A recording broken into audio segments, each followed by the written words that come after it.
ETV ప్రేక్షకులకు శుభాభివందనములు. దేవి భాగవతంకి స్వాగతం, సుస్వాగతం.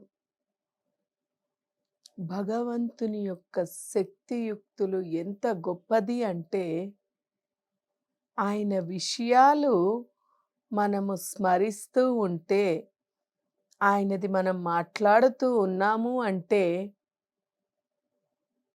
ఆయన మనలోని ఉండేటువంటి ఆ యొక్క శక్తి ఆటోమేటిక్‌గా ఉత్పన్నమవుతూ ఉంటుంది. యాక్టివేట్ అవుతూ ఉంటుంది. భగవంతుడు అంతటా ఉన్నాడు, అన్నిటా ఉన్నాడు, అందరిలో ఉన్నాడు, నాలోని ఉన్నాడు అనేటువంటి వాక్కు ఏదైతే ఉందో, అది మీరు అనుభూతి చెందగలుగుతారు. ఎప్పుడైతే త్రికరణ శుద్ధిగా సంపూర్ణమైనటువంటి నమ్మక విశ్వాసాలతోని కనుక ఆ భగవత్ లీలలని కనుక మనము చెప్పుకుంటూ ఉన్నా, వింటూ ఉన్నా, లేక దాన్ని మనస్ఫూర్తిగా స్మరించిన ఇన్నర్ పవర్స్ అనేటువంటివి, భగవత్ శక్తి అనేటువంటిది యాక్టివేట్ అయ్యి, కుండలిని అంటాం చూడండి, యాక్టివేట్ అయ్యి ఆ అనుభూతిని పొంది ఆత్మానందాన్ని అనుభవిస్తూ ఉంటారు. ఇది మీరు ప్రయత్నం చేసి చూడండి. మీరు దేవి భాగవతం ఎంతో శ్రద్ధాభక్తులతోని వింటున్నారు.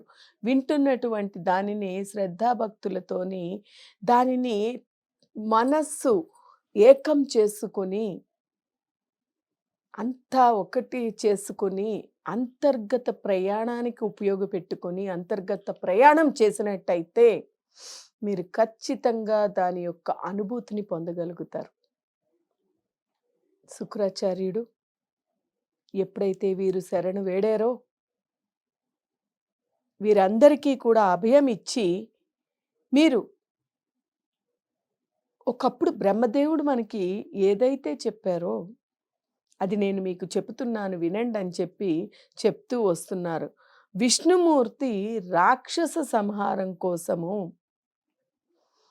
మీ యొక్క వంశ పరంపరగా ఒక్కొక్కసారి ఒక్కొక్క రీతిలో వచ్చి సంహరించడం జరిగింది. ఎలాగా అంటే, రాక్షసులని సంహరించడమే కంకణంగా పెట్టుకున్నటువంటి విష్ణుమూర్తి కంకణంగా పెట్టుకొని వరాహ రూపంలో వచ్చి హిరణ్యకశిపుణ్ణి, అలాగే నారసింహుడుగా హిరణ్యకశిపుణ్ణి, ఇలా ఒక్కొక్కసారి ఒక్కొక్క రూపాన్ని దాల్చి బలిచక్రవర్తిని సంహరించడానికి వామనుడుగా, ఇలా ఒక్కొక్కసారి ఒక్కొక్కరిగా వచ్చి ఒక్కొక్క రూపంలో వచ్చి ఈ అసురులని సంహరించడము కంకణంగా పెట్టుకొని కేవలము అసుర సంహారం కోసమే విష్ణువు జనిస్తూ ఉన్నాడు. దీనిని ఎదుర్కోవాలి అంటే, దీనిని విష్ణువుని జయించాలి అంటే, ఈ జయించడానికి అనువైనటువంటి ఉపాయము ఏది కూడా ప్రస్తుతం నా దగ్గర లేదు. విష్ణువుని అంటే దైవానుగ్రహం పొందాడు విష్ణువు. దేవతలలోని ప్రప్రథముడైనటువంటి వాడు విష్ణువు. అయితే దైవ కార్య నిమిత్తంగానే, దైవికంగానే ఆయన ఈ యొక్క అసురులని సంహరించడానికి ఒక్కొక్కసారి ఒక్కొక్క అవతారాన్ని ఎత్తి ఆయన సంహరిస్తూ వస్తున్నాడు. మరి అలా సంహరిస్తూ వస్తున్నటువంటి ఆయనని ఎదుర్కోవాలి అంటే దానికి సరిపడేటువంటి ఉపాయము, శక్తి అన్నీ కూడా కావాలి. మనం ముందు నుంచి చెప్పుకుంటూ వస్తున్నాం. దైవం దృష్టిలో అందరూ సమానమే. విష్ణువైనా, అసురులైనా, దేవతలైనా, అందరూ మనుషులైనా అందరూ సమానమే దైవ దృష్టిలో. కానీ వారి వారి గుణాలని బట్టి వారు దేవతలుగా, రాక్షసులుగా, మనుషులుగా విభజించబడ్డారు. అయితే ఈ దేవతలైనప్పటికీ కూడా, రాక్షసులైనప్పటికీ కూడా, దేవతలు, రాక్షసులు కూడా వారు ఆ యొక్క అహంకారం అనేటువంటి దానిని జయించలేదు. ఇంద్రియాలని నిగ్రహింపజేసుకోలేకపోతే, ఇంద్రియాలని తన గుప్పెట్లో తనకనుగుణంగా నడపకపోతే ఎవరైనా సరే యుద్ధం చేయక తప్పదు. దైవం దృష్టిలో దెబ్బ తినక తప్పదు. అయితే ఇప్పుడు దేవతలు బలంగా ఉన్నారు. విష్ణువు జన్మిస్తున్నటువంటి కారణమే అసురులని సంహరించడానికి. ఎన్నెన్నో రూపాలు, వరాహ రూపము, కూర్మ అవతారం, ఇలా ఎన్నో రూపాలు అసురుల సంహారం కోసమే ఎత్తాడు. హిరణ్యకశిపుణ్ణి సంహరించడానికి నారసింహుడుగా ఎన్నో అవతారాలు ఎత్తాడు. అటువంటి ఆయనని ఎదుర్కోవాలి అంటే సరిపడేటువంటి ఆలోచన గాని, వ్యూహం గాని నాకు లేదు. అంటే దీని అర్థం ఏమిటంటే,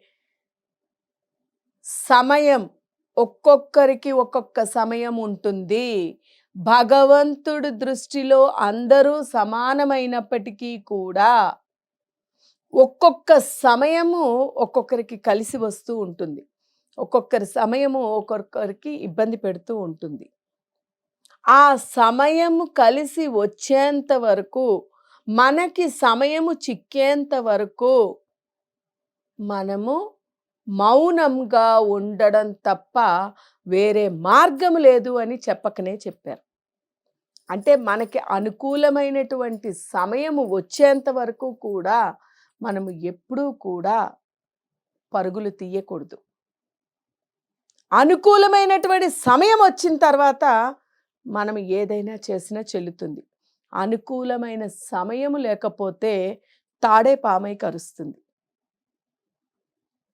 అనుకూలమైనటువంటి సమయం వచ్చిందంటే పామే తాడైపోయి మన్నేమీ చేయలేదు. అందువల్ల ఆ సమయం వచ్చేంత వరకు భగవత్ స్మరణ తప్ప ఏమీ చేయలేం. చెయ్యకూడదు కూడా.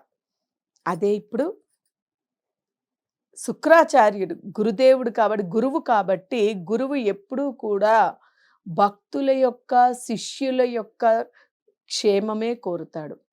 వారి ఆనందాన్నే కోరుతాడు, క్షేమమే కోరుతాడు. అందుకే గురువు తల్లితో సమానం అన్నాం. ఇక్కడ ఆయన తన బిడ్డలని కాపాడుకోవాలి, వారిని ఎలాగైనా రక్షించాలి కాబట్టి, నా దగ్గర ఇప్పుడు సరి అయినటువంటిది, విష్ణువుని ఎదుర్కొనేటువంటి సరి అయిన ఉపాయం లేదు. అది కావాలి అంటే కనుక నేను శంకరుడి దగ్గరికి వెళ్ళి, అంటే ఆ పరమాత్ముడైన ఈశ్వరుడిని స్మరణ చేసి ఆ శక్తిని నేను సంపాదించాలి. నేను ఆ శక్తిని సంపాదించాలి అంటే శంకరుడిని స్మరించాలి. శంకరుడి యొక్క సాక్షాత్కారాన్ని పొంది ఆయన అనుగ్రహాన్ని పొందాలి. ఆయన అనుగ్రహాన్ని పొందాలి, సాక్షాత్కారాన్ని పొందాలి అంటే కనుక నేను వెళ్ళి ఆయనని ప్రసన్నుని చేసుకోవడానికి తపస్సు చెయ్యాలి. అందువల్ల నేను వెళ్ళి తపస్సుకు వెళ్ళి వస్తాను. తపస్సుకు వెళ్ళి ఆ శంకరుణ్ణి ప్రసన్నం చేసుకొని వచ్చి, దీనికి ఉపాయాన్ని కనుగొని వచ్చేంత వరకు కూడా మీరందరూ జాగ్రత్తగా ఉండండి. మీరందరూ కూడా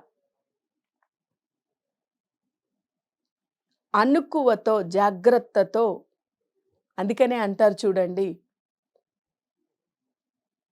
తగ్గినంత మాత్రాన వసుదేవుడు అంతటి వాడు గాడిద కాళ్ళు పట్టాడు అంటారు. అంటే అవసరము వచ్చింది, సమయము వచ్చింది, మన సమయం అనుకూలంగా లేదు అంటే అంతటి మహానుభావుడే ఆయన కాళ్ళు పట్టాడంటారు. అంటే దాని సామెతకి అర్థం ఏమిటంటే, మన సమయం అనుకూలంగా లేనప్పుడు మనము ఎవరినైనా శరణు వేడడంలో తప్పు లేదు. శరణాగతి అండం తల వంచడంలో తప్పులేదు. తల వంచినంత మాత్రాన, కింద పడ్డంత మాత్రాన వారు పనికిరారు అని కాదు. అనేది మనకి చెప్పకనే తెలియపరిచారు. నేను త్వరగా వెళ్ళి వస్తాను. శంకరుణ్ణి ప్రసన్నం చేసుకొని నేను వస్తాను. అప్పటి వరకు మీరు జాగ్రత్తగా ఉండండి. దేవతలతోని స్నేహభావంతో ఉండండి తప్ప వైరాన్ని పెట్టుకోవద్దు. గొడవలు పడకండి అని చెప్పి హితబోధలు చేసి శుక్రాచార్యుడు అక్కడి నుంచి శంకరుణ్ణి ప్రసన్నం చేసుకోవడం కోసం తపస్సులకి వెళ్ళాడు. ఆయన తపస్సులకి వెళ్ళిన తర్వాత జరిగిన సంగతి ఏమిటి అనేది రాబోయే ఎపిసోడ్‌లో తెలుసుకుందాం. అంతవరకు హరి ఓం.